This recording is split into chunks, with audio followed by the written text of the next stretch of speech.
तो हमारे स्टमक के पास दो तरह के रिलेशन होते हैं।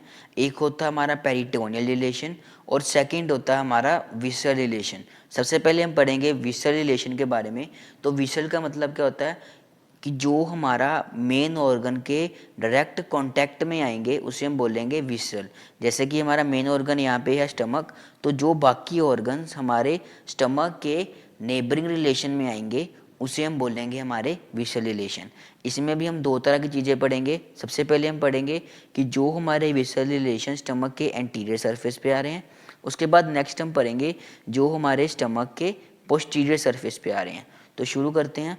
तो जैसा कि आप देख पा रहे हैं हमारे स्टमक के जस्ट ऊपर हमें लीवर देखने को मिलता है। तो ये होगा हमारा फर्स्ट विसरल रिलेशन जो कि होगा हमारा एंटीरियर सरफेस पे। सेकंड हम पढ़ेंगे डायफ्राम। डायफ्राम जो कि हमारा स्टमक के ऊपर है, ठीक है, लेयर है जो, उसे हम बोलते हैं डायफ्राम। तो ये भी हमारा विसरल रिलेशन है। थर्ड होगा हमारा ट्रांसवर्स कोलोन। ट्रांसवर्स कोलोन जो कि हमारा पार्ट है लार्ज इंटेस्टाइन का, जो कि हमारे स्टमक के जस्ट नीचे प्रेजेंट होगा।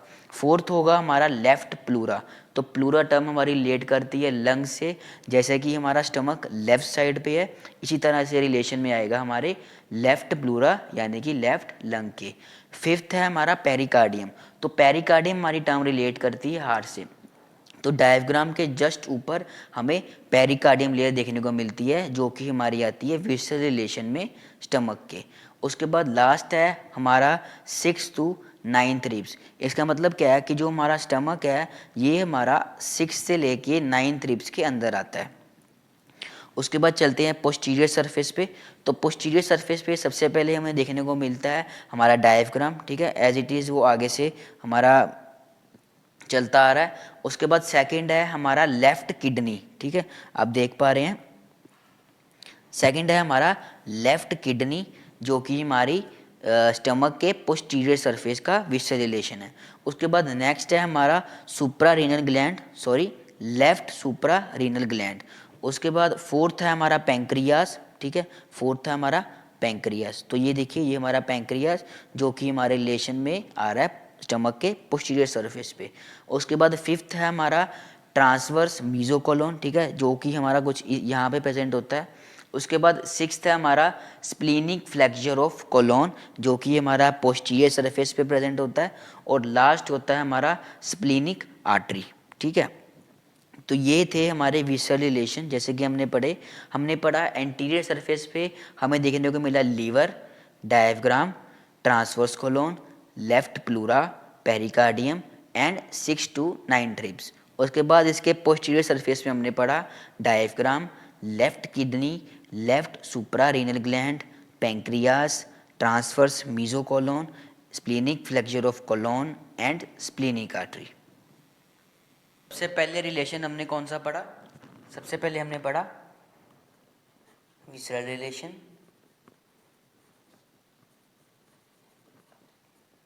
जिसमें हमने सबसे पहले पढ़ा anterior surface.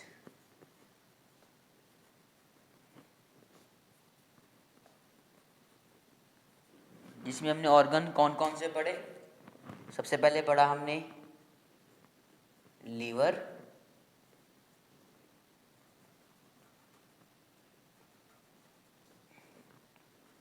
Diaphragm,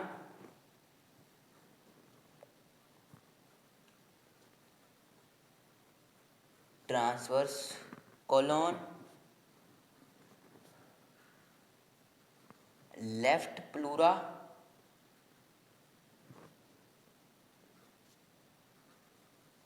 pericardium and stomach is in between 6 to 9 ribs.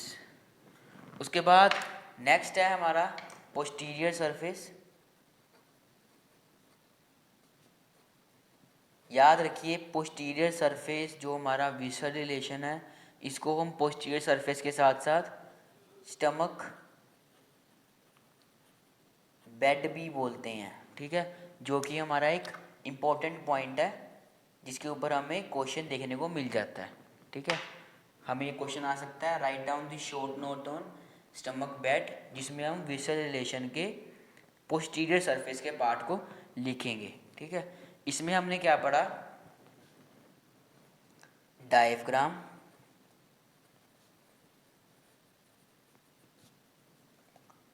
Left kidney,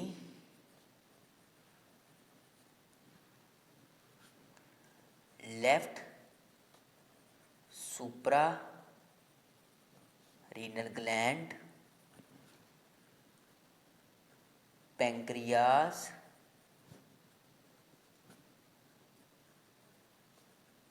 transverse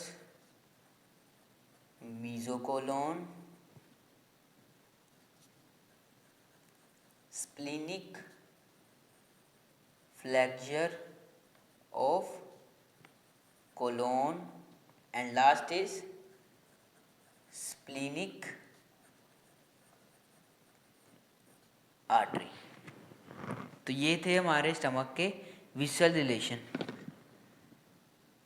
हमारा पेरिटोनियल रिलेशन।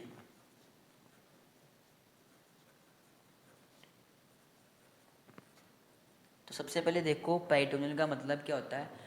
जैसा कि आपको याद होगा, हमने पढ़ा था कि जो हमारा अब्डोमन है इसको एक मेम्ब्रेन कवर करती है जिसे हम बोलते हैं सेरस मेम्ब्रेन, उसी को हम क्या बोलते हैं, पेरिटोनियल। ठीक है, तो इसी तरह से जो हमारा स्टमक है जिसको एक लेयर कवर करेगी उसे हम बोलेंगे पेरिटोनियल रिलेशन। तो देखो, जैसे कि मैंने आपको पढ़ाया था कि ये हमारा स्टमक है, ठीक है, ये इसका लेसर कर्वेचर है और ये इसका ग्रेटर कर्वेचर है।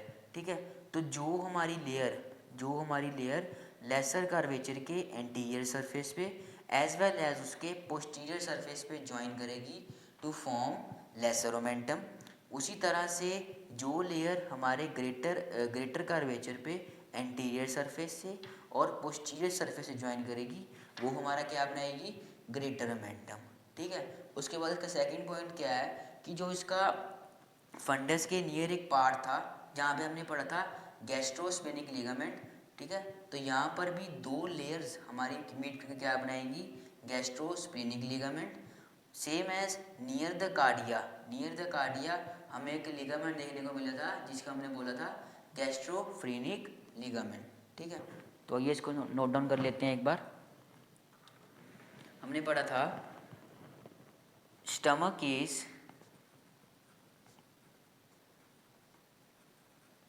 lined by a peritoneum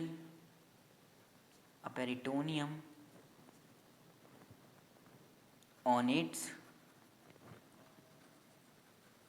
both surface, जिसे हमने बोला था सेरस मेम्ब्रेन। ठीक है, जिसे हम बोलते हैं पेरिटोनियल रिलेशन। उसके बाद सेकंड पॉइंट है at lesser curvature,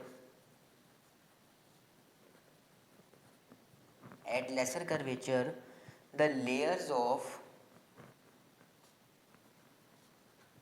peritoneum lining the anterior and posterior surfaces meet। ठीक है, जो हमारा स्टमक है, ठीक है, इसके लेसर कर्वेचर पे इसका एंटीरियर सरफेस और इसका पोस्टीरियर सरफेस मिलकर क्या बनाता है, हमारा lesser omentum. Meet to form lesser omentum. Same as इसका जो ग्रेटर कर्वेचर है उसका भी एंटीरियर एंड पोस्टीरियर सरफेस मिलकर क्या बनाएगा, ग्रेटर ओमेंटम। ठीक है, अब नेक्स्ट देखते हैं इसके ग्रेटर कर्वेचर पे।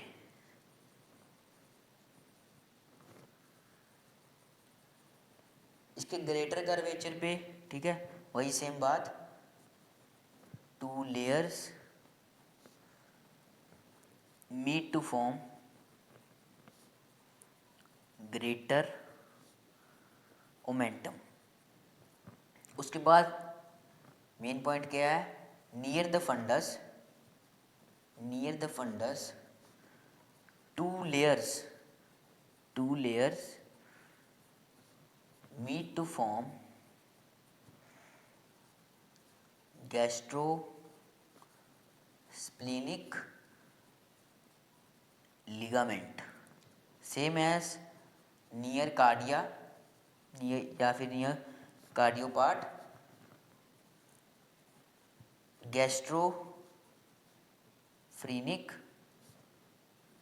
लिगामेंट हमें देखने को मिलता है। तो ये थे हमारे कंप्लीट रिलेशन, ठीक है, स्टमक के। आई होप आपको समझ आए होंगे। तो थैंक यू सो मच।